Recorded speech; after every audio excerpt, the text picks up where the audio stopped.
je vais lancer. Là, on va commencer.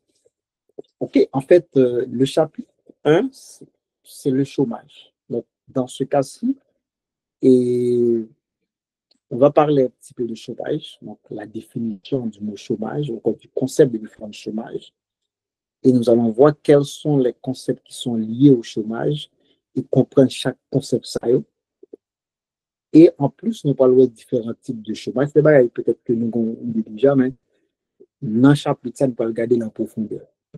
Et tout, nous allons regarder quels sont les indicateurs du marché du travail ou encore du chômage, mais notamment, on parle des indicateurs du marché du travail.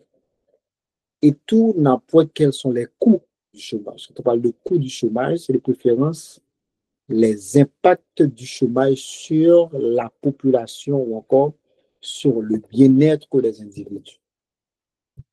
Et à partir de ça, nous allons référer nous avec un modèle ou encore une approche qu'on appelle l'approche de Arthur Okun, qui sont économistes, qui a expliqué qui impacte le chômage d'accord guinéen sur l'économie en quelque sorte. Est-ce que c'est bon? Maintenant, regardons ensemble la définition du mot chômage. Qu'est-ce que ça veut dire? En fait, le chômage, en quelque sorte, c'est en situation. Donc, ce n'est pas un monde, ce n'est pas un individu, bon, ce n'est pas un groupe d'individus, mais c'est en situation. Et qui sa situation ça? Situation ça, c'est une situation qui est expliquée par un, en fait, on est capable de dire, c'est qui est expliqué par une observation qui est faite dans l'espace côté que bon groupe monde qui pas de travail. Ça veut le chômage. Donc, si le constat, il y a un groupe d'individus qui ne travaillent pas et qui ont la capacité de travailler, là, on dit qu'il y a du chômage dans cette zone ou encore au niveau de ce pays. Donc, le chômage symbolise une situation dans laquelle une personne voudrait bien travailler, mais ne parvient pas à trouver un emploi. Donc, le chômage, ce n'est pas la personne, mais c'est la situation expliquant qu'une personne ne travaille pas. Ou encore, une personne est en chômage. De plus, c'est qu'on dit que le chômage les constitue une inégalité ou encore une inégalité entre offre et demande de travail. Quand on dit inégalité en mathématiques, ça veut dire que c'est deux éléments qui n'ont pas égal avec l'autre. Si ça arrive que offre travail avec demande travail n'est pas égal, automatiquement, on dit là, bon chômage. Ça veut dire qui ça? Qui ça offre travail là, qui ça demande travail là? On dit, ah, mais là, oui, qui ça offre demande travail là? Là, on est en train de faire de l'économie, hein, bien sûr. Offre travail, c'est emploi. C'est quantité postes qui gagnent disponibles dans différentes entreprises qui gagnent dans le pays. On appelle ça offre et on appelle ça offre. OK? Et on appelle ça offre en quelque sorte. C'est offre d'emploi. Maintenant, il y a qui ça qui demande d'emploi? Demande d'emploi, c'est un ensemble de monde qui dispose de capacités pour que yo paye service avec une entreprise. Ça on offre, ça on demande d'emploi.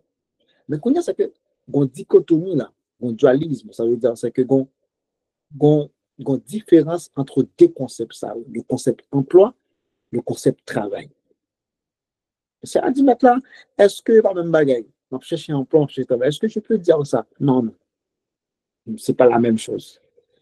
Le travail en soi symbolise la capacité de l'individu, la capacité physique, donc la capacité intellectuelle. On appelle ça. Ça, c'est le travail. C'est ça que travail là. OK? Est-ce que je cherche un travail en français? Non, ça ne se dit pas. Pourquoi? Parce que le travail, c'est la force physique ou encore c'est la capacité intellectuelle d'une personne ou encore de l'homme. Maintenant, est-ce que je peux dire que je cherche un emploi? Oui, je peux dire que je cherche un emploi parce que l'emploi, c'est c'est ça, son poste qui est disponible pour qu'on mette en œuvre son gain comme capacité, soit physique ou bien intellectuelle. Donc, je cherche un emploi, mais je ne cherche pas un travail. Donc, qui cherche un emploi? C'est les individus, OK? Qui offrent un emploi? C'est les entreprises. That's good.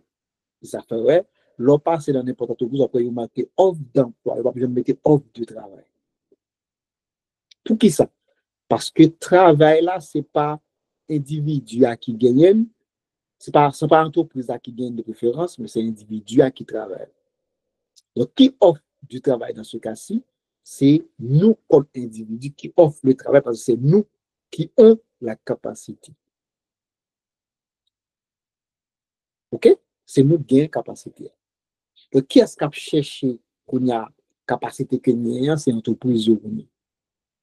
Donc, de ce fait, l'offre de travail, c'est nous.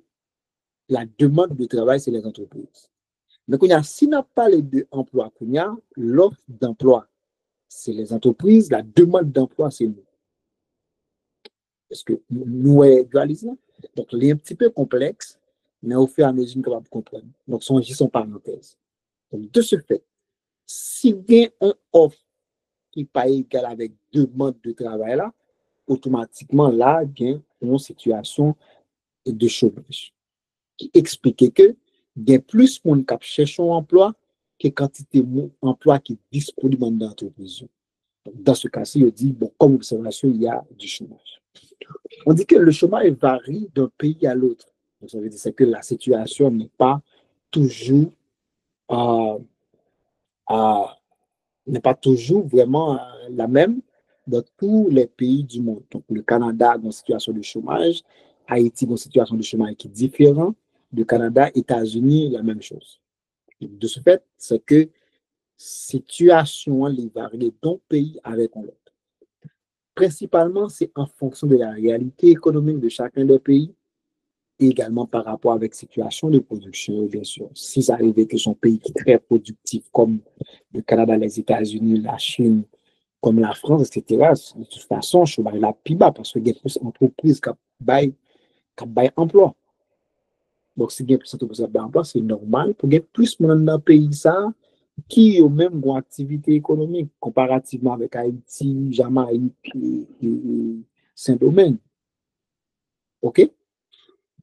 En d'autres termes, ce que vous deviez retenir, le chômage désigne une situation dans laquelle une partie de la population est sans emploi ou encore ne travaille pas. Voilà la définition que vous devriez retenir. C'est que le chômage, c'est une situation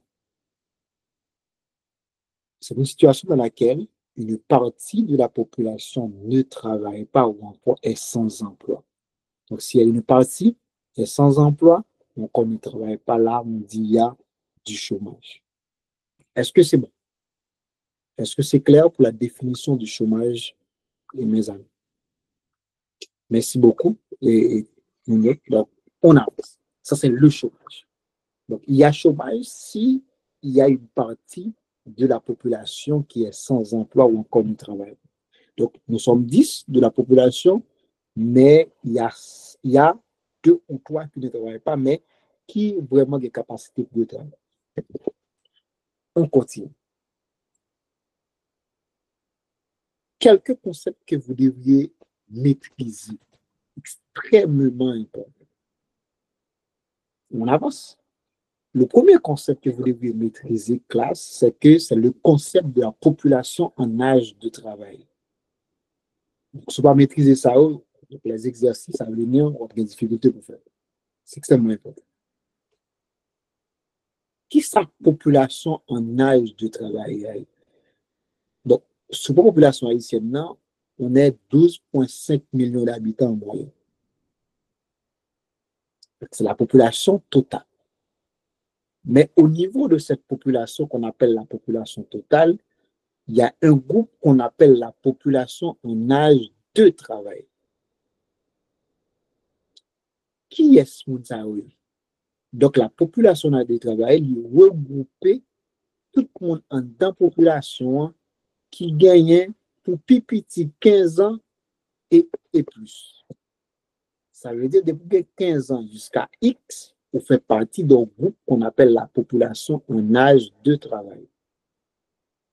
Dans ce cas, dans 15 millions, ça, 12,5 millions, ça, qui est-ce qui va dans la population en âge de travail?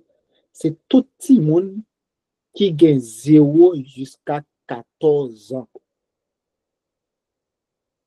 Donc, les salles, il ne fait partie de la population en âge de travail parce que la population en âge de travail est composée de l'ensemble des individus âgés de 15 ans et plus. Ça veut dire, moi-même avant, je fais partie de la population en âge de travail parce que nous, notre tranche d'âge 15 et plus. Et plus, ça veut dire X. Quelque chose, on a 100 ans, il a 110 ans, il a 115 ans, il a 124 ans depuis qu'il est en vie. Il fait partie de la population. Qu'elle gagne 15 ans, 16 ans, 17 ans et X. Donc, il fait partie du groupe d'un pays qu'on appelle la population en âge de travail. OK? C'est pour cela qu'on dit la population en âge de travail ou encore la population âgée de 15 ans et plus. Donc, toujours est-il, selon ONU. Est-ce que c'est clair? C'est le premier concept. Donc, ouais, pile français, là, c'est du blablabla. Et ce que vous devriez retenir, bon, c'est que la population en âge de travail, encore âgée de 15 ans et plus, il y a deux groupes dedans. Encore, qui groupe qui en donne? Les groupes qu'on appelle la population active et la population inactive. Extrêmement important. On a fait l'hypothèse que Haïti 12,5 millions de monde. Dans 12,5 millions de monde, ça, il y a 11 millions là-dedans qui en âge de travail. Ça veut dire c'est que 11 millions, ça, c'est tout le monde qui gagne 15 à X. Et 1,5 million, le reste là, c'est tout le monde qui gagne 0 à 14 ans. Vous dans 11 millions, ça, ça veut dire tout le monde qui gagne 15 à X.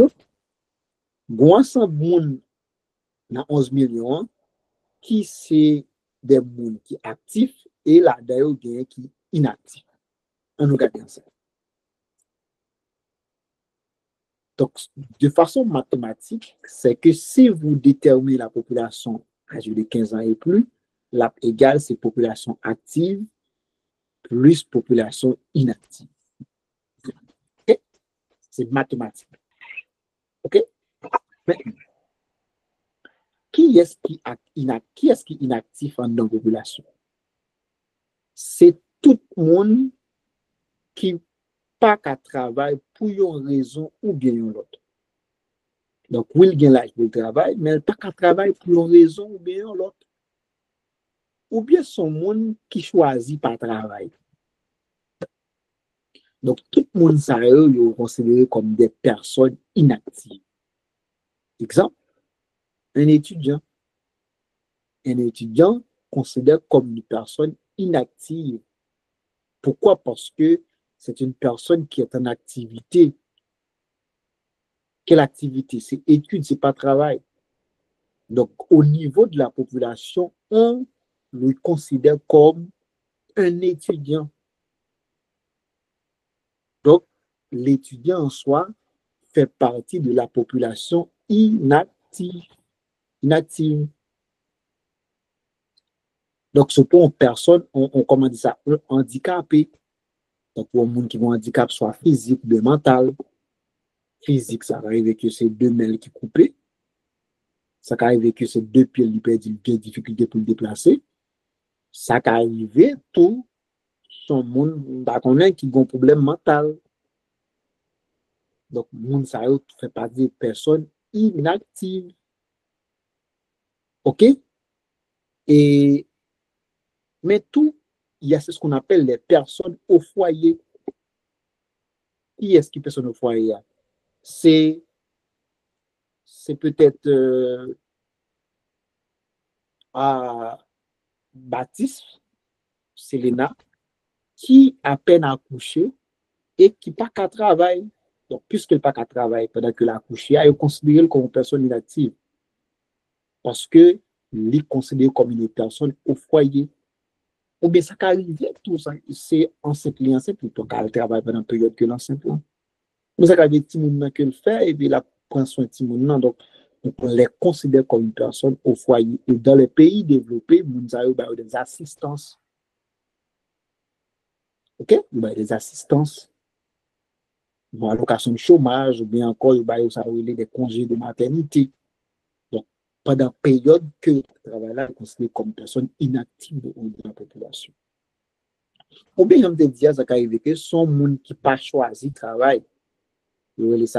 Ça passe Jacques Nec, parce que chaque matin, il passe par le travail, il va à l'école devant le travail, et puis, il croise deux, trois nègres qui étaient à vue de nuit de chaque matin, jusqu'à l'aile tourner. La patrie à 8 heures du soir, ça continue à vue de nuit. C'est des oisifs, c'est des nègres qui n'ont pas décidé de travailler. Donc, moun sa eux considéré inactif tout parce qu'ils cherchent travail. Donc, tout le monde ça mettait ensemble, ils constituent un groupe qu'on appelle la population inactive. OK? Mais toujours est-il, c'est des gens qui ont l'âge pour travailler, mais pour une raison ou l'autre, ils ne peuvent pas travailler. Est-ce que c'est bon? Est-ce que c'est bon? Et Kenson, son plaisir, mon cher, parce que c'est vrai, ça, c'est fait à ce que vous comprenez. Parce que il dit que nous remercions le professeur pour façon pour expliquer nos concepts chômage là, mais est-ce qu'il y a un monde qui n'a pas aucune profession et puis par réussir capable de dire c'est un chômeur? Non, non, en aucun cas. Quelqu'un qui décide de ne pas travailler, c'est une personne inactive. Je vais vous l'expliquer. OK? Parce que pour que vous considérez comme chômeur, il faut que vous êtes à la recherche de. Donc, une personne qui ne cherche pas du travail n'est pas un chômeur. Donc, automatiquement, la personne est classée comme une personne inactive, comme je viens de le dire. Vous voyez ici, on dit que la population inactive, elle regroupe l'ensemble des personnes qui ne travaillent pas à l'extérieur du foyer et ne cherchent pas de travail rémunéré. Par exemple, les étudiants, les retraités. Par exemple, maman, papa qui ne travaille encore parce que dans l'âge de retraite. Par exemple, il y a aussi les personnes au foyer, comme je l'ai expliqué, de dire, et ça arrive que c'est Léna qui vient petit, il fait pas le travail, il vient petit, que la pour occuper le pas le travail, il est enceinte, etc. Il y a les personnes handicapées, ou encore inaptes au travail, soit un problème physique ou mental, ou bien tout ça qui arrive que son nègre qui pas choisi le travail, ils sont pas reçus, ils sont dit valeur, ils sont pas considérés comme chômeurs. OK? Oui, Naïka, moi-même en l'air, est-ce que vous avez une question à propos? Et puis, Jacques dit nous que au mettre là, et m'a cherché travail, moi, beaucoup de non, c'est ça que fait me parler. OK, oui, et est-ce que peut-être m'a continué à en l'air de façon involontaire? OK, là, c'est la population inactive. Donc, c'est des gens oui, qui ont capacité, qui ont l'âge pour travail, mais c'est peut-être qu'il n'y a pas qu'à travailler pour une raison ou l'autre, comme tu l'expliquais. Et puis, l'autre groupe de la population, nous relève, c'est la population active. Donc, la population active constitue la main-d'œuvre d'une économie. C'est des gens qui travaillent ou bien qui cherchent travail qui pas jeune travail. C'est ça la population active.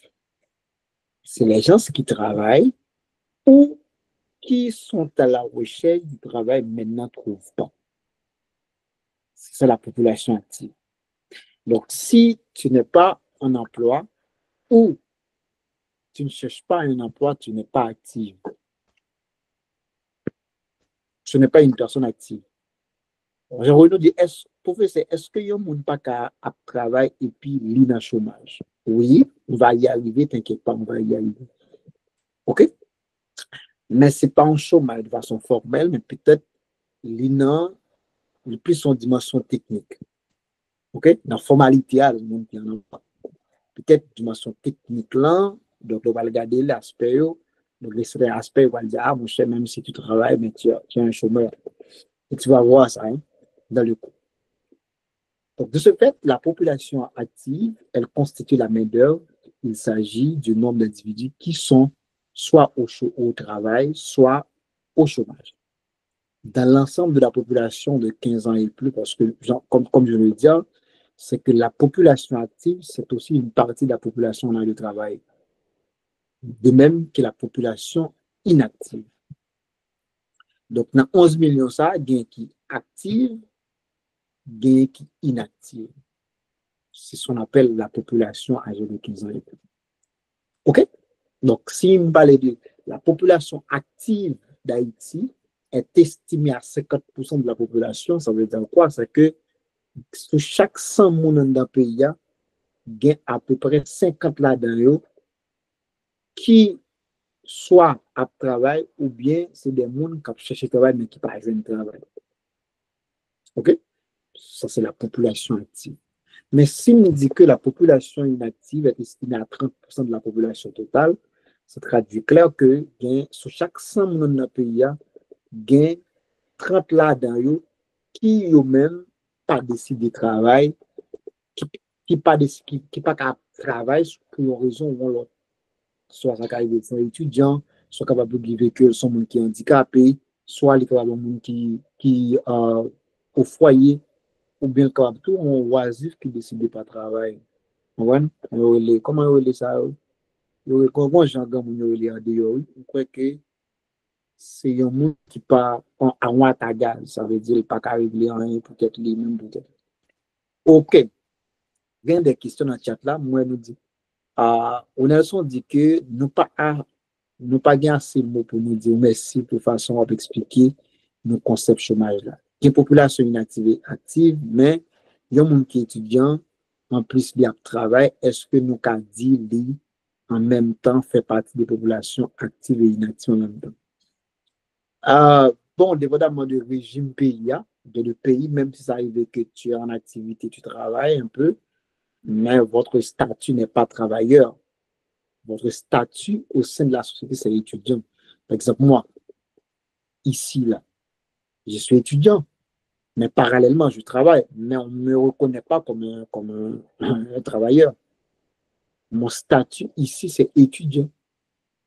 Donc, côté me parle, côté me parle, ça me parle faire, il a demandé quel est votre statut ici. Moi, je suis étudiant. Je ne peux pas dire travailleur. Relativement avec un monde qui lui-même il consacre tout le temps à travail, qui sont travailleurs. Moi, je ne suis pas travailleur. Je suis étudiant.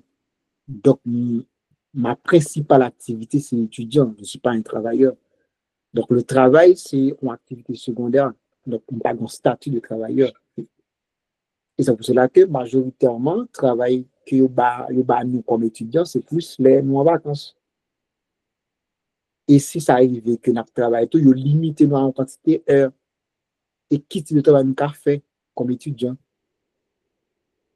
Parce que vous avez une activité principale qui est l'étudiant. Vous êtes étudiant, mon frère. Est-ce que vous comprenez?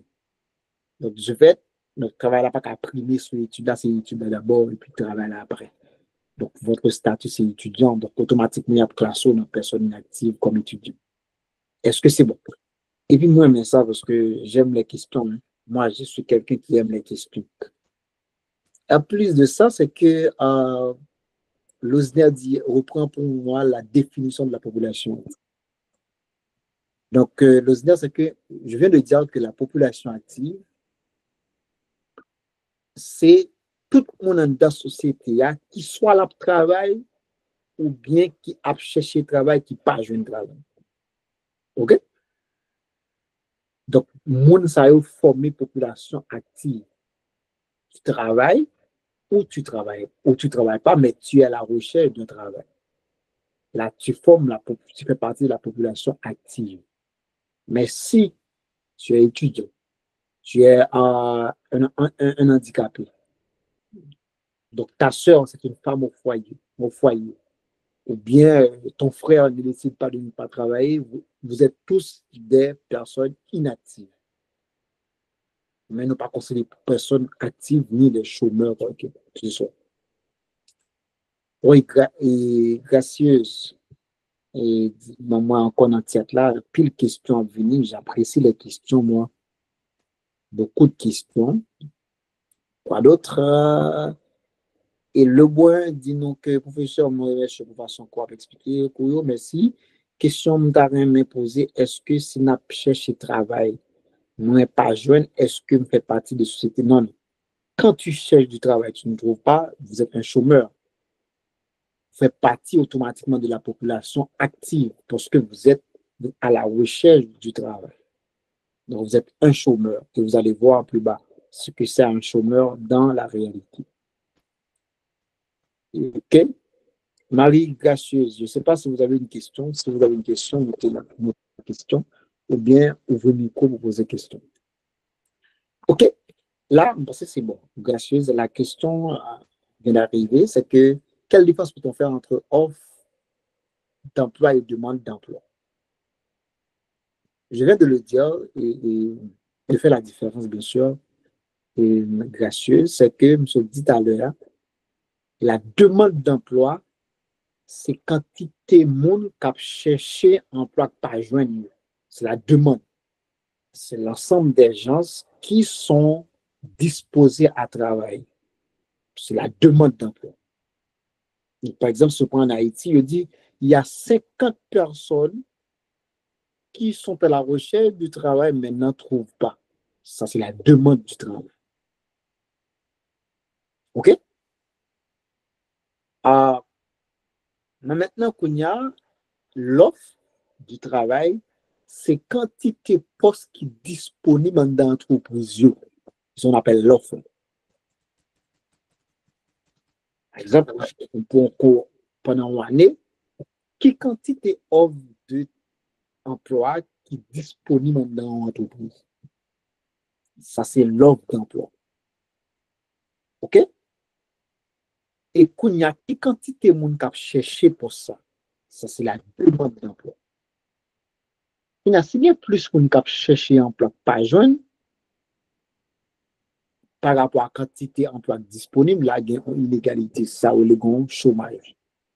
Donc, parce que quantité d'emplois qui a baillé pas égal avec quantité de monde qui a cherché.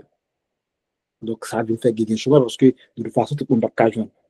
Là, le chômage, en quelque sorte. C'est ça la différence. L'offre, c'est les postes disponibles dans les entreprises et la demande, c'est l'ensemble des gens qui souhaitent avoir un poste. C'est bon? Est-ce que c'est bon? OK, ma fille. Maintenant, c'est que comme nous voyons que la population active, c'est l'ensemble des gens qui travaillent ou encore qui sont à la recherche du travail. Donc, dans petit groupe moun sa qui active là, il y a un ensemble qu'on appelle les travailleurs. Ça veut dire, parce que nous dit que soit le travail, ça veut dire, nous travaillons les travailleurs ou encore, nous relayons tout les personnes occupées. Par exemple, Kenson, nous comptons un bel garçon. Nous ouvrons la caméra pour nous. Donc, et si nous considérons Kenson, par exemple, qui n'est pas étudiant et qui travaille dans Guerni, automatiquement, ils sont travailleurs. Ou encore, il est une personne occupée. Ou encore, une personne en emploi. Il y a trois concepts qu'on va utiliser qui sont synonymes. Soit capable de dire Kenson, c'est une personne en emploi, soit capable de dire c'est une personne occupée, ou capable de dire c'est un travailleur ou encore c'est un employé. Donc, moi, je suis une personne occupée. Ça veut dire que je suis un employé, je travaille. J'ai une activité économique. Je suis en emploi. OK? Si vous regardez la définition, on dit que ce sont des personnes qui occupent effectivement un emploi rémunéré, qu'il s'agisse d'un emploi à temps plein ou à temps partiel. Pourquoi on dit à temps plein ou à temps partiel? Parce que Kenson travaille 40 heures par semaine et plus, Ou bien le travail moins que ça. Prenons, par exemple, quelqu'un qui est professeur à l'EDEP, qui gagne au moins 2 ou 3 cours. Là, elle fait cumul qu'elle fait pendant la semaine. Non, elle va même faire 10 heures par semaine comme heure de travail.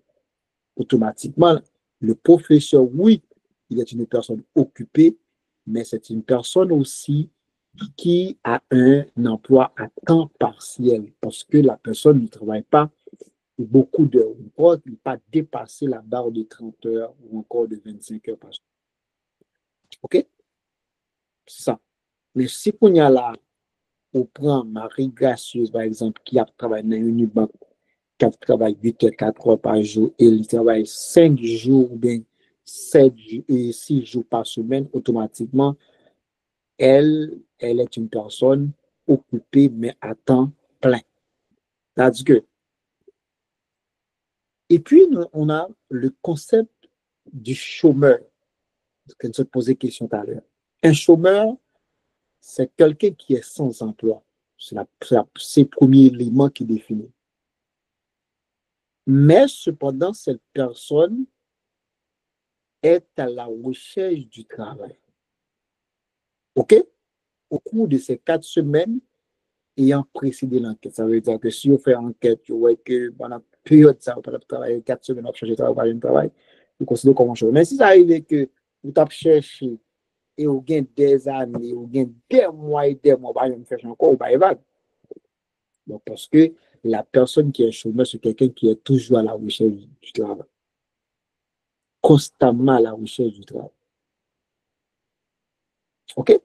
Maintenant, si ça arrive que me dit à quoi était la population active? La population active est égale, c'est les personnes occupées ou encore les travailleurs, plus les chômeurs. Tu vois? OK?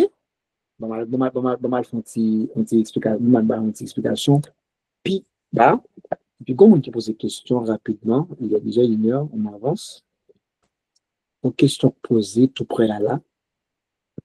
Et pour vous, c'est par rapport à cette quantité de monde qui peut chercher travail dans le pays, qui peut pas jouer un travail. Est-ce que, et puis qui fait partie de la société active là, nous avons possibilité pour nous gagner plus de monde qui dans le chômage que ça qui travail. Et qu'on y a, nous-mêmes étudiants qui apprennent qui moyen nous avons utilisé pour nous sortir dans le chômage. Quand il y a cette question, le bon à poser. Je ne sais pas si c'est le bon, bon, en fait, c'est le nom sur, sur le compte. Et c'est que ça pour qu'on ait, oui. Donc, je dis, c'est que la situation du chômage en Haïti est vraiment, vraiment élevée. Pas de données pour nous connaître quantité de monde qui travaille par rapport avec quantité de monde qui peut travailler, pas de données officielles, parce que question chômage en Haïti, c'est un qui est donné pas facile. Mais il y a une chose qui gagne, c'est que être en emploi ne dit pas que vous travaillez dans une entreprise de 8 heures à 4 heures. OK? Donc, il y a plusieurs formes de travail. Ou quand on travaille dans une entreprise, ou quand on travaille autonome. Qui ça veut dire travailleur autonome? Quelqu'un qui est un entrepreneur, c'est un travailleur. OK? Quelqu'un qui a acheté une motocyclette et qui a fait transport, c'est un travailleur autonome. Il n'est pas au chômage. OK? Il y a un monde qui décide de faire une petite boutique là, qui la vend par un chômeur. Parce que c'est une personne qui a une activité économique. Mais il est considéré comme un travailleur autonome. Quelqu'un qui sont ébénissiers, qui mettait bah, ébénissier la carrière, c'est un travailleur, il n'est pas au chômage. OK? Donc, quelqu'un qui est un avocat, qui va service avec la population, donc ça, c'est toujours la même chose. Quelqu'un qui est professeur, soit à l'école, à l'université, c'est un travailleur. Quelqu'un qui est jardinier, bah, jardinière ou jardinier, etc., ce sont les travailleurs. OK? Maintenant, de ce fait, ou même qui étudie, ou pas forcément besoin de travailler avec nous, obligé pas ça. Donc, avoir faire une étude, donc, ça veut dire qu'on est obligé de travailler avec nous. mais vous êtes capable de décider après tes études de créer votre propre activité, soit avec Foucault ou bien avec l'autre monde. Donc, c'est un moyen qui est plus facile pour sortir de tête. Quoique, ce n'est pas facile parce que vous avez besoin d'un montant pour démarrer.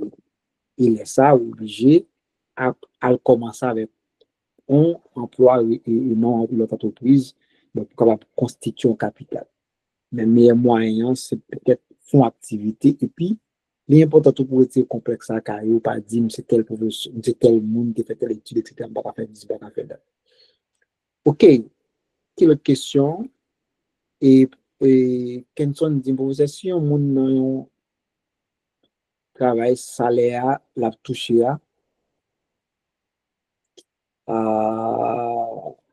pas qu'à répondre avec besoin. Ou même si moun sa travail, est-ce qu'il pas toujours dans le chômage? Donc, on va y arriver. Ma première question, ça fait deux questions posées dans le même sens là. Mais nous allons voir la réponse là sans que nous ne moun dans l'autre slide là. Professeur, pouvez-vous nous reprendre la définition entre travailleur et personne occupée? Oui, il n'y a pas de différence. On dit travailleur ou personne occupée ou encore on dit personne en emploi. Et chômeur, qu'on dit sont personnes inoccupées ou encore une personne sans emploi. C'est la même chose. Donc, si je dis je suis une personne inoccupée, ça veut dire que je suis une personne sans emploi. Encore, je suis un chômeur. Ou encore, je suis au chômage. C'est la même chose.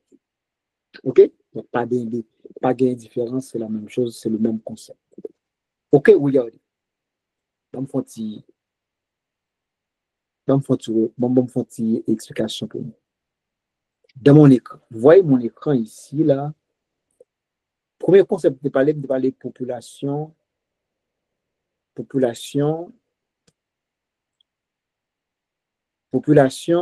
en âge de travail.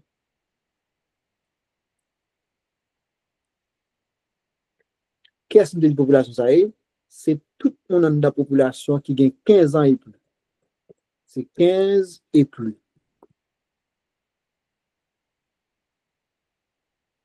Ça veut dire c'est des gens qui gagnent 15 ans à X. Qui gagnent 16, 17, 18, 19, 20, 21, 100, 110, 115, etc. Depuis là, vivre, il fait partie des populations en âge du travail. OK? Maintenant, qu'on y a, c'est que la population en âge de travail me dit qu'il y a deux groupes là-dedans. OK? Me dit premier groupe là, mon qui gagne 15 ans et plus, gagne un groupe là-dedans que nous appelons la population inactive.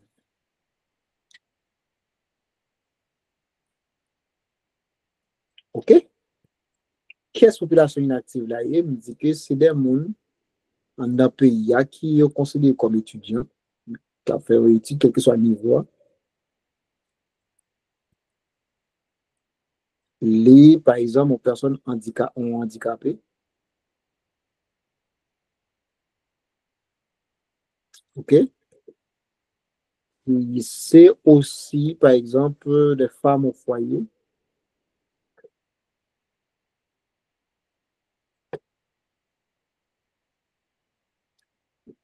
Ça veut dire dans petit qui enceinte, etc. Ou bien en personne qui choisit pas travail.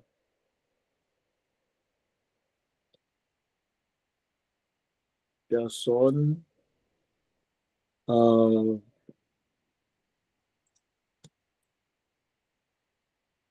personne choisissant de ne pas travailler. Choisissant de ne pas travailler. OK? Choisissant de ne pas travailler. OK? Ça, c'est ce qu'on appelle les personnes inactives. Mais aussi un groupe qu'on appelle la population active. Donc, ça m'a fait là me résumer tout ça, me dit. Population active.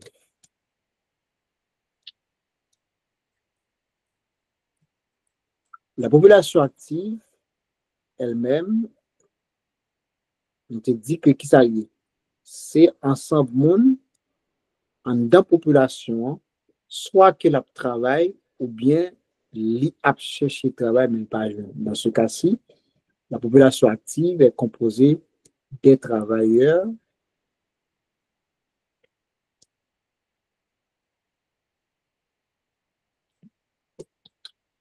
donc que nous relais encore pour personnes occupées ou encore personnes inoccupées. Occupées ou encore personnes sans emploi. Désolé. On dit, si je suis un travailleur, je suis une personne occupée, ou encore je suis une personne en emploi. Donc, soit je travaille à temps plein ou bien à temps partiel. Je vais travailler. Même si je fais 10 heures par semaine, c'est correct. Après ça, il y a ce qu'on appelle les chômeurs.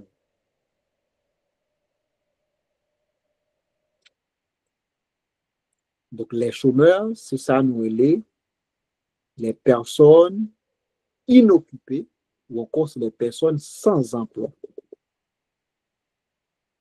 Donc, ça veut dire, c'est quelqu'un qui a cherché travail, mais qui n'a pas joué de travail pendant un certain temps. OK? Bon, pendant parallèlement, dans ce cas-ci, de façon mathématique, donc la population âgée de 15 ans et plus, de façon mathématique, donc, oui, de préférence, de façon mathématique, donc, population âgée de 15 ans et plus, AP égale, c'est population inactive plus population active. OK? C'est de façon mathématique. Si nous avons un exercice, nous avons des données sur la population active et inactive. Nous devons trouver la population en âge de travail, donc âgé de 15 ans et plus. Donc là, on fait population active plus inactive. De même, si je détermine la population active, mathématiquement, la égale à qui ça? C'est population, c'est les travailleurs. OK? Travailleurs additionnés par quoi? Par les chauds?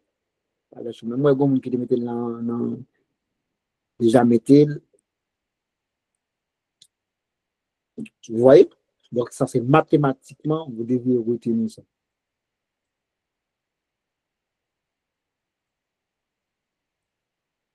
OK? Ça, c'est à retenir. C'est extrêmement important. OK? Parce que mon cap sur de caille. Nous avons écrit, c'est donc, tout ça, me dit là, le résumé à partir de tout ça, me fait dans le tableau là. Est-ce que c'est bon? Est-ce que c'est correct pour tout le monde? Est-ce que vous avez besoin de prendre ça pendant quelques secondes ou non, juste pour comment dire ça, en screenshot, je ne sais pas. Thank you, mon capé qui remercie nous. Et merci, Nelson Kadi, pour la formule. OK? Et puis, le bon te dit, professeur, puisque âge majoritaire en Haïti, c'est 18 ans, selon quoi, ou dit population, on a travaillé comme 15 ans? Non, non. C'est pas la même chose. L'âge de la majorité, c'est l'âge qui bat on doit pour qu'on remplisse sa relais, on doit qu'on gagne comme citoyen. C'est ce qu'on appelle, et comment ça. Et ça, on envoie avec capacité soit civile et politique combat. Remplir devoirs civiques et politiques. OK? C'est ça qu'on appelle l'âge de la majorité. Donc, les ça ou capable de prendre toute décision pour tête. Ça veut dire civilement. On peut décider si n'importe papier pour quelqu'un. OK? On peut signer n'importe contrat pour quelqu'un. Ça veut dire ça c'est civil, politique. On peut voter. On peut choisir un candidat. Mais quand il y a l'âge pour travail, d'après ONU, c'est 15 ans à travers le monde. Il y a un pays qui même commencé à 14 ans. Les victimes ont l'âge ça qui a commencé le travail. OK? Oui, qui formule. La première formule, c'est la population en âge de travailler. Donc, on la population âgée de 15 ans et plus est égale, c'est population inactive plus population active. C'est bon? Comme on qui dit le par écran, bah, on est, ça ne faut pas, mais moi, je sinon, sortir et puis remonter encore. Sortir sur live là et puis remonter encore. OK? Et puis, l'autre bagage qui est encore, c'est qu'il y a la population active, qui est égale, c'est chômeurs, travailleurs de préférence, ou encore des personnes occupées, plus chômeurs. OK? Cette population active est égale, c'est travailleurs plus chômeurs. Donc, pas oublier que dans le travailleur, on va voir dans nos documents, il mettait population occupée, pour une personne occupée. Ou bien, on va mettre personne en emploi. C'est la même chose, il n'y a pas de différence. Hein. C'est la même chose. Hein. C'est la même affaire. Même si ça arrive que je dis chômeur, ou dit tout, personne sans emploi. Ou bien, on est capable de voir que vous notez, c'est personne inoccupée. Okay? C'est la même chose. Il n'y a pas de différence là-dessus. C'est bon, mesdames. Moi, j'ai une connexion avec un petit problème. Mais jusqu'à présent, c'est clair. On avance? OK. On continue. Donc, j'espère nous regarder noter. On continue, guys. C'est l'air avancé considérablement. OK. On continue. Maintenant, on va voir les différents types de chômage. Quelques secondes.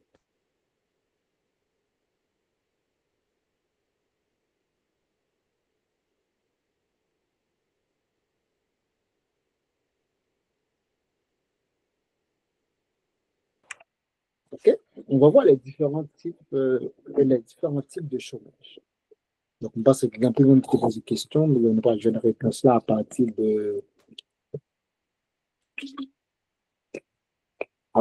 de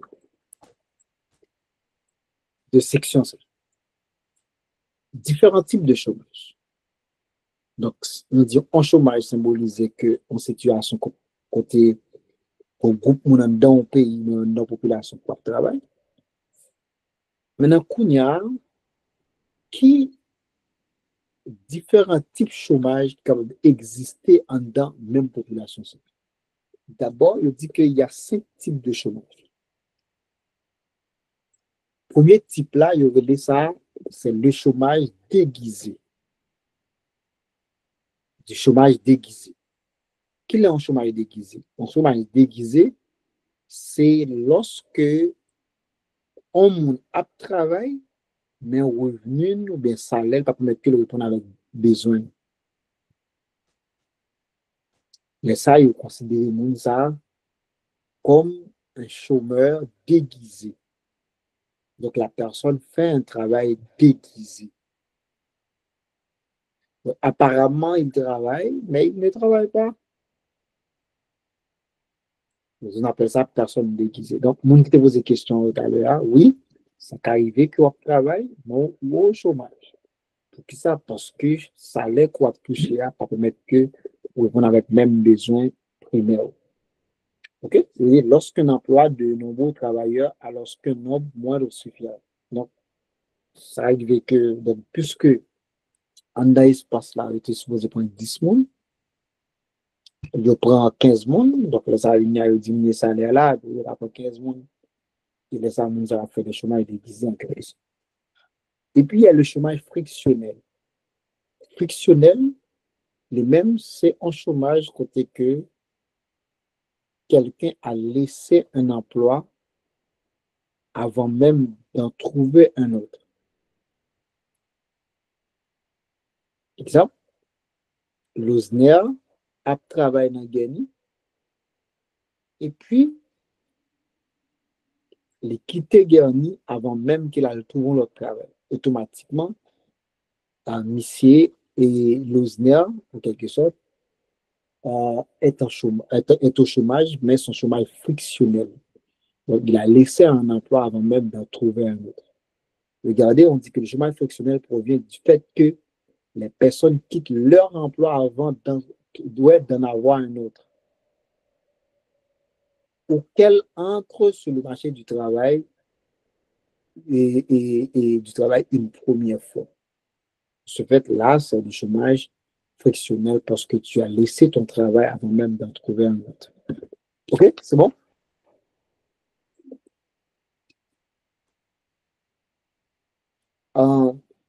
Il y a aussi le chômage saisonnier.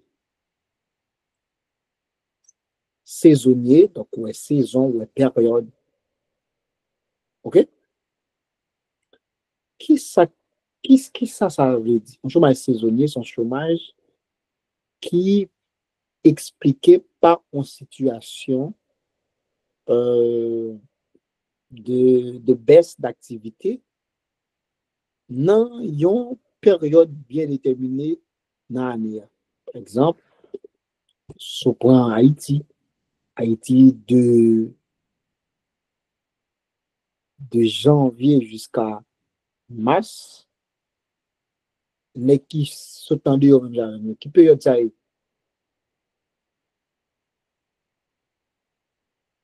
Qui période ça est, mais qui s'attendait au même genre? Même, on a même dit décembre, même décembre jusqu'à mars. Mais qui compte faire jardin? Période ça est? Ah, mais pas été, mais période agricole.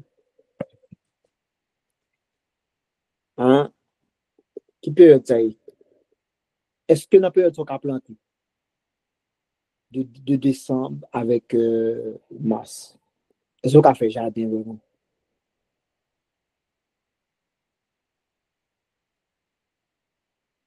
Est-ce que tu as fait jardin vraiment? On monde qui a parlé, qui a toujours vu quoi parler, ok, pour nous aller plus rapide, pour les coécrits. Euh, oui, oui, Et, alors, oui, oui, allô? alors, dépendamment de qui zone moun nan e a, ça peut arriver que si toutefois que moun nan, vous entendez? Oui, oui, nous entendons très, très bien là. On passe 7 sur 7. Et dépendamment de qui zone moun nan a vivre là, si toutefois que moun nan c'est dans terre où c'est que il qu'on a habitude de faire jardin, et parfois au cas où dans moment ça, c'est moment qui a préparé terre pour capable planter dans mon vivre. Et parfois si toutefois que moun nan sauté, alors, Oui, oui. et parfois si moun nan sorti dans zone côté que c'est là que la tente pour capable faire jardin et parfois c'est moment ça que moun commence à sacrer commence à faire de pour capable faire préparation pour moment ça. OK. Donc, de ce fait, ça veut dire période ça, c'est une période de sécheresse que lui. Pas bien la pluie, pas gagné. Donc, c'est poussière dans toute la rue, etc. Donc, tout le monde attend quand il a pluie. Dans son période de sécheresse que lui. Donc, ça fait que, généralement en Haïti, le monde pas planté en rien dans la période. Donc, ou qu'a fait 2 mois par exemple, où la pluie tombe. Donc, son sécheresse que lui. Donc, son bail saisonnier. Mais à partir de, on dit de fin et mars, avril, mai, juin, donc là, c'est la pluie. Hein. C'est l'été, la pluie commence à tomber, même si pas à beau rythme, mais la pluie commence à tomber, donc pas facilité que nous plante. Et l'arrivée en décembre, genre décembre, pas décembre, non, juin, juillet, donc nous commençons à faire récolte de certaines cultures, par exemple maïs, foie, etc. Et période ça, commence à amener ça ou les cyclones, ça ou une période d'été. OK? Donc, les samouraïs qui se récoltent, et qui va toujours continuer à planter tant qu'on va récolter en décembre, tout ça. Donc, ça a montré que gain de saison, depuis l'arrivée, pas d'activité encore. Donc, si pas d'activité dans la saison, ça, sous ta travail dans un secteur qui sont secteurs saisonniers, automatiquement, on va tomber dans le chômage. Et chômage, qu'on a maintenant, il y a des chômages saisonniers. Et la fait constamment chaque année. Donc, quelqu'un qui travaille dans l'agriculture en Haïti, qui sont agriculteurs, à chaque fois qu'ils viennent dans la période de sécheresse, sont gens qui ont un chômage. Sont gens qui ont une période qui a mangé saleté fait. Donc, c'est quelqu'un qui est au chômage. Mais il est victime d'un chômage qu'on appelle le chômage saisonnier. Donc, si on prend ici au Canada ou bien en France, et même aux États-Unis dans certains États, il y a Freddy, depuis dans l'hiver, un ensemble d'activités qui pas fonctionner encore. Parce que l'activité n'a pas fonctionner dans la neige. Donc, on est capteur d'agriculture, parce que les ça, pied de bois, pas donné encore. C'est glace qui tombé. Donc, on est capteur d'agriculture, on est qui en chômage dans la période ça. Donc, on appelle ça chômage saisonnier. C'est bon? Est-ce que c'est clair? Alors, professeur, excusez. Oui, oui. Et d'après mes reprend et type de chômage saisonnier. Parce que moi, je bien saisi et explication que vous avez. Oui, en fait, le chômage saisonnier, c'est une situation de chômage qui est provoquée par une baisse d'activité non période bien déterminée. OK? Et ça a relé son période saisonnière.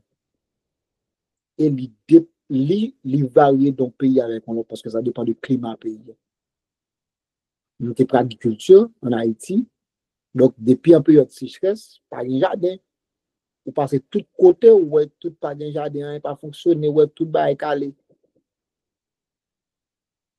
Donc, soit passer Vallée la Tibonite dans la période ça, pas rien qu'à fait. Ouais, bête tu vas de tout côté, même bête tu vas manger pour le.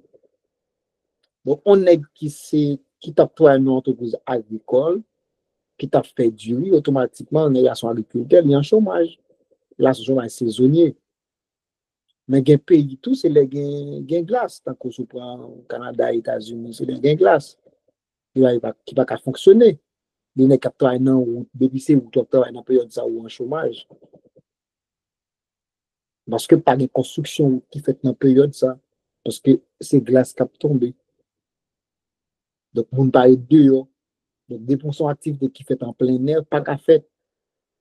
Si on travaille par exemple, non, entreprise qui fait collecte de fonds, qui marche de porte en porte, pas qu'à faire parce que la glace a tombé. On ne peut pas travailler en plein air. Là, c'est un chômage saisonnier parce que tu es au chômage et ce type de chômage est dû à une baisse d'activité ou encore une impossibilité de travailler dans cette période-là. Est-ce que c'est bon? Oui, ça va, on peut essayer. OK. Il y a aussi le chômage structurel. Le chômage structurel, c'est un autre type de chômage qui lui-même est expliqué par un changement de structure en dans l'entreprise ou encore en dans le pays. L'une des structures là, capable plusieurs formes, ça peut arriver que c'est mode d'organisation changé, ok, mode d'opérationnalisation de l'activité. Parfois, toutes ces façons que tu produis bien, pas produire de la même façon. J'ai une manière de production. Et si on change de manière, on a un ensemble de monde qui est apte pour travailler, qui ne peut pas travailler encore parce qu'il n'a pas de compétences. Après, ça va adapter. Exemple, pour être clair, gracieuse, top travail, non, comment, il maquette là, elle est, comment, B, à Gen, SCD, c'est ça? Pour le Oui, SCD. OK? Mais là, travail dans SCD, les SCD qui fait couvrir, c'est que pas de gagné, c'était tout paiement au fait cash. Et les paiements qui fait, c'est écrit dans un petit papier, et puis bah, fiche dans un petit papier. That's good. C'est un bail qui est fait manuscrit. Et puis, ce qui s'est passé, c'est qu'avec l'arrivée des ordinateurs, etc., il a changé les systèmes d'entreprise. Et puis, qu'on y a, mettre maquette là, décidé informatiser le système de gestion et maquette là. On a tout le bagage pas fait à la main encore, qui a été fait sur machine. L'état fait à la main, tout, il était qu'on a besoin de 5 personnes pour faire le travail là, parce que bon monde qui vous mettez dans sachet, bon monde qui pour recevoir commande pour écrire, les bon monde qui pour mettre saut, etc., qui vous visez, etc., ouais, ça, et puis bon monde qui vous met un check, qui dit que mon a allé. Ça qui vient passer, il vient mettre une machine qui est capable de faire tout ça ensemble. Il met une machine qui est capable de permettre de prendre à viser produit et puis toute information montée, on a besoin d'écrire encore, et puis le fait à la seconde. Et qu'on a une machine de mettre pour pour recevoir commande et puis tout emballer commande. Il y a besoin de 5 personnes, il y a besoin de 5 personnes encore parce que c'est une machine qui peut faire travail 4 personnes. On a sous caisse là, il y a besoin de seul monde. C'est ça qui passe qu'il y a moun sa yo, l'autre 4 moun sa yo va le aller parce qu'il va besoin yo. Parce que machine là vient remplacer moun sa yo. Et les ça moun sa yo victime d'un chômage qu'on appelle le chômage structurel ou encore chômage technologique. Donc, dans ce cas, le chômage structurel, vous voyez ici, est dû à l'apparition des machines destinées à remplacer la main-d'œuvre dans certaines industries. Il est aussi appelé chômage technologique. C'est ça la définition. Donc, le chômage technologique ou structurel est dû au remplacement de l'homme par des machines dans les entreprises, encore dans les industries. Donc, le chômage, ça, surtout, paraît avec la révolution industrielle au 19e siècle. Donc, puisque vient la révolution industrielle, ils ont placé l'homme par machine. Donc, ça, on présente d'un chômage structurel ou encore technologique. Qui fait que c'est des gens qui sont dans le chômage parce que ce sont les structures de production entreprise. Donc, au lieu de faire avec monde seulement, on a essayé en fait, mécaniser. Ben, est-ce que c'est bon? Correct? Very good. Et le dernier, déjà 31, pour dire que tu as fini ça là, parce que beaucoup de choses, c'est qu'on fait exercice et s'habituer un peu. Le dernier type de chômage, c'est un chômage cyclique. On dit chômage cyclique ou conjoncturel. Qui ça veut dire?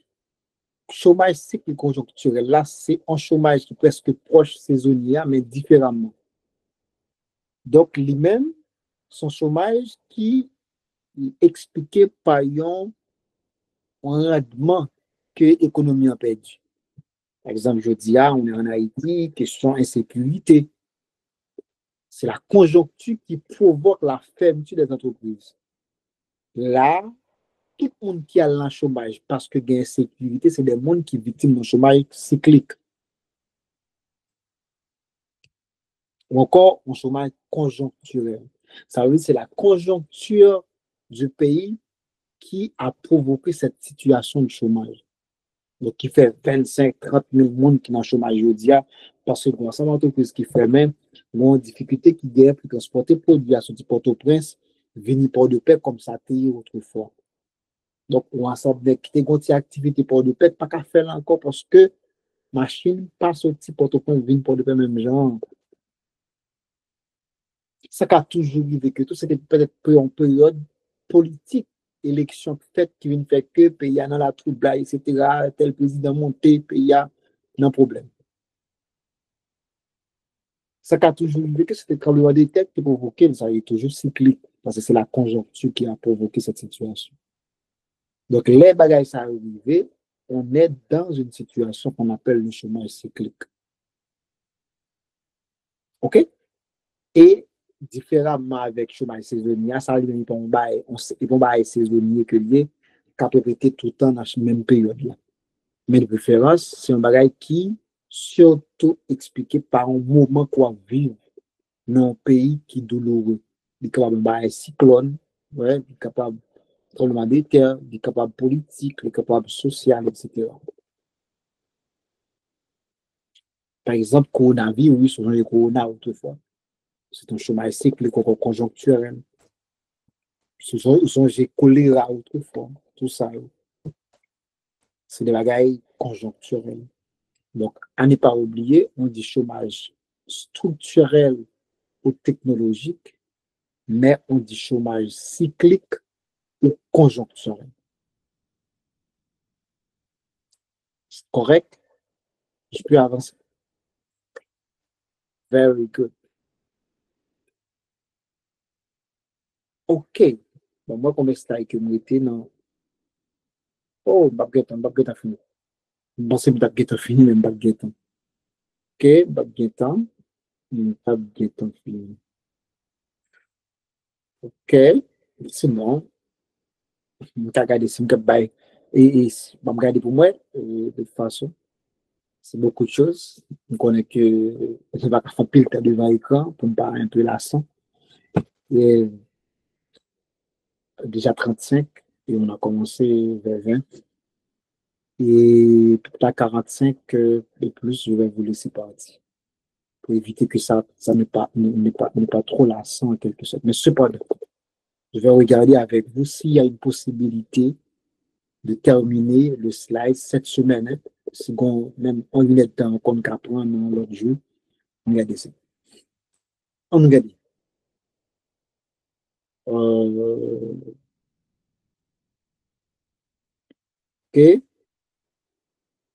On regarde, on finit avec le premier indicateur. Donc, d'après l'autre jour après, peut-être on regarde demain s'il y a possibilité d'avoir une séance d'une heure avec vous pour terminer le slide, parce que c'est beaucoup de choses, il faut avancer. Les indicateurs du marché du travail. Quand on parle d'indicateurs, économiste que vous êtes, un indicateur, c'est un élément qui a pour bailler une idée comment un secteur fonctionne ou encore comment une économie en général fonctionne. Ça, on appelle indicateur. On prend un exemple qui est si je connais quel est le rendement de la classe pour la session dernière, qui ça va utiliser pour nous capable de connaître qui rendement classe là? Si même qu'on qui rendement classe là, d'après nous-mêmes, qui ça va besoin? Indicateur nous capable pour.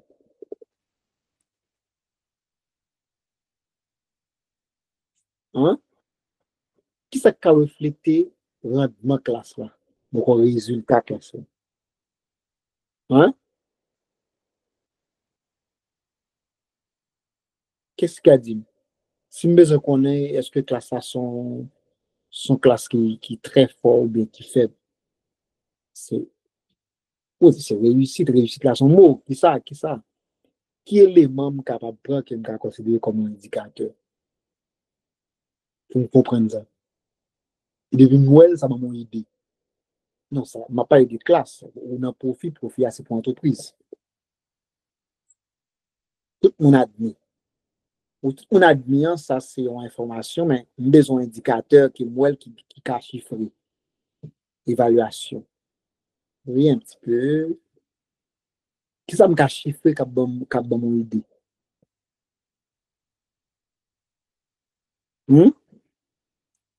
Et Jacques me dit évaluation, niveau éducation. Ouais, niveau éducation, un petit peu. Ok, niveau éducation. Mais sur le plan éducatif, tout le monde est au même niveau. Hein. Pour ça, d'étudiants qui fait quoi? L'autre, ça, d'étudiants, moi, qui fait quoi? Moi, scolaire, parce que mon est presque là. Pour ça, d'étudiants qui fait quoi? Hmm? Ce qui est basé à dire que, ce qui est basé à dire que là, ça, ouais, c'est la moyenne. Bravo. C'est la moyenne de la classe. C'est ça l'indicateur. C'est chiffré. Quelle est la moyenne de la classe pour la session? C'est 6. Quelle est la moyenne de l'autre classe? C'est 7. Donc, on dit que moyenne classe 6, 7 là, sont plus bon classe que classe 6 là. Son indicateur. Kounia, qu'est-ce que ça fait au dire son indicateur? Parce que les refléter comportement un groupe monde. Groupe monde sont ensemble. Donc, dans ce cas, il est considéré indicateur comme un agrégat. Donc, qui compte une moyenne 6 là? C'est plus que plus moyenne. Chaque monde ensemble. Et puis, vous divisez par nombre d'étudiants et puis la moyenne de la classe. C'est parce que tout le monde est ici sur phénomène. Donc, ça reflète en moyenne le comportement de la classe ou encore le rendement de la classe. Ils disent, ah, mon cher, ça, c'est une bonne classe. Hein. Il a eu une moyenne de 8 Oh. Ça veut dire, oh, il y a des gens qui ont plus que 8 là comme moyenne. Et de même, pour que nous comprenions le fonctionnement d'un secteur ou bien un système économique, il utilise des indicateurs qu'on appelle les agrégats. OK? Regardez ici, il y a un indicateur qu'on appelle le taux d'activité. Le taux d'activité mesure l'ensemble de la population active, ouais, par rapport à la taille de la population en âge de travail. Donc, je dis comme ça, quel est le niveau d'activité de cette économie? Donc, le taux d'activité des gens, c'est quoi? C'est quel est le pourcentage de la population active par rapport à la population en âge de travail. Ça veut dire que ça, sur chaque 100 personnes qui gagne l'âge pour travail, combien là-dedans qui travaille, qui est actif? Ça le traduit. Donc, de ce fait, le taux d'activité se définit comme la population active exprimée en pourcentage de la population âgée de 15 ans et plus. Dans ce cas, le taux d'activité est égal à cette population active divisé par population âgée de 15 ans et plus. Et le tout par 100. On a fait hypothèse que on fait calculer l'album 0,5. Il traduit clair que sur chaque 100 personnes qui âgées de 15 ans et plus, il y a 50 qui sont actives. Et nous parlons de ça dans l'exercice, on a fait interprétation très simple. OK? Donc, c'est le taux d'activité. Le taux d'activité exprime le pourcentage de la population active dans la population en âge de travail. Donc, s'il y a 100 personnes qui sont en âge de travail, combien là-dedans qui est actif? OK? Tout autant que taux élevé, il dit que le taux d'activité de cette économie est très élevé. Donc, ça veut dire dans tout le monde qui est actif. Donc, ça veut dire qu'on forte main-d'œuvre dans l'économie. Et tout autant que le plus élevé, tout il y a plus de possibilités pour l'économie, même les progresser, parce que qui travaille, c'est la population active. Et si vous travaillez, si vous supportez tout le monde qui est inactif, ça vous convient. Parce que c'est nous payer taxes, nous payer tout le bagage. Donc, étudier pas de travail, là, c'est nous permettre que la étudier, parce que c'est nous permettre que le pays a fonctionné pour qu'il y ait toujours un autobus pour monter, pour qu'il y ait toujours une route pour rouler, pour qu'il y ait toujours une place publique, etc. Pour qu'il y ait toujours l'école pour aller comme EDEP, par exemple. Et qui paie? C'est les gens qui travaillent. Qui est-ce qui paye pour aider les gens qui travaillent? Donc, si ça arrive que les gens qui travaillent, ils très fait par rapport à les gens qui travaillent, ça, on a une misère qui est très atroce parce que pas de assez de production, bien que service. OK? Donc, ça veut dire que quand on travaille, vous participez dans l'activité économique, vous participez dans le progrès de l'économie. Quand tu ne travailles pas, mon cher, pas contribuer, ou son mec qui pas engagé. Donc, quelqu'un qui travaille, c'est quelqu'un qui engage dans l'évolution de sa population, dans l'évolution de sa communauté. Donc, c'est ça en termes de contenu pour aujourd'hui. Donc, je vais vous laisser. Donc, en fait, avec ça aujourd'hui, et puis peut-être demain ou jeudi, je vais voir avec vous quelle soit la possibilité euh, de terminer un peu ce chapitre, cette partie théorique de ce chapitre cette semaine. Et puis la semaine prochaine, vous allez avoir des exercices s'il le faut, et également d'introduire ensemble le deuxième chapitre sur l'inflation. OK? Et si possible, nous avons un petit exercice sur le chômage là que nous faisons presque même avec exercice sur inflation. Mais cependant, nous avons toujours des exercices pour nous commencer à réfléchir ensemble parce qu'à partir de explications, il y a des gens qui a commencé à faire des exercices parce que nous connaissons des gens qui font là. OK? Nous connaissons fort. Hein? Donc, c'est ça qu'on a pour aujourd'hui. Et puis, là, important, m'a communiqué avec une monsieur pour nous garder autre que jeudi comme jeu que nous prenons pour les exposés magistraux. On a regardé si nous avons l'autre jour dans la semaine pour que nous soyons capables de faire des exercices en présentiel avec M. Ludor. OK.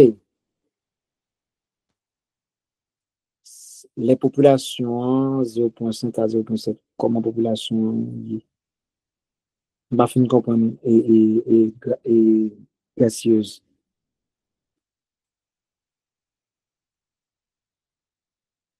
Va finir comprendre. Est-ce que c'est taux d'activité à dit ou bien c'est population? OK? Donc, merci d'avoir été présent et merci de vos sacrifices. Ça a été super.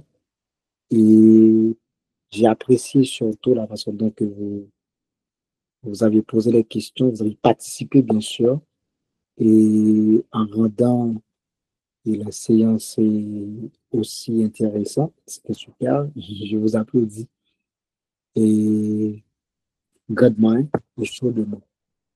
Et merci. Et ma communique avec monsieur, vous regardez possibilité demain ou jeudi, pour regarder pour une fois une séance en 1 heure, pour pouvoir finir la séance. OK. Si ça arrive que le taux d'activité est 0,5, le traduit clair que sur chaque 100 personnes qui gagne live pour travailler dans le pays, il y a de 50% là-dedans qui est même actif. OK?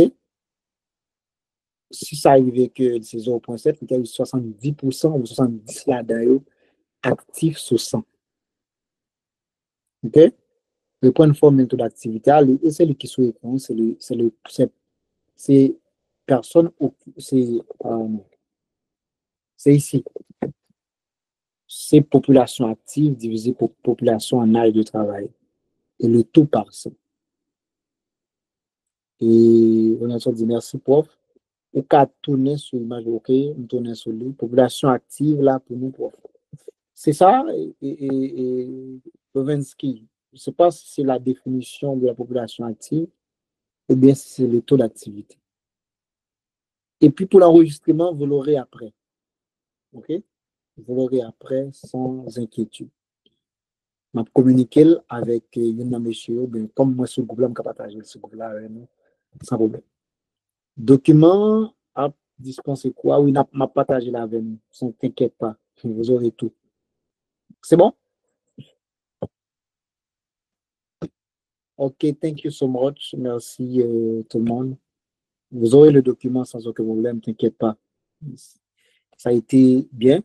Et puis, pas oublier, communiquer avec Madame Katia ainsi que Monsieur Winnick sur l'évolution quoi. Si ça passe bien, il faut dire. Si ça passe pas trop bien, il faut dire. Il faut nous dire s'il faut changer quelque chose, donc il faut nous dire.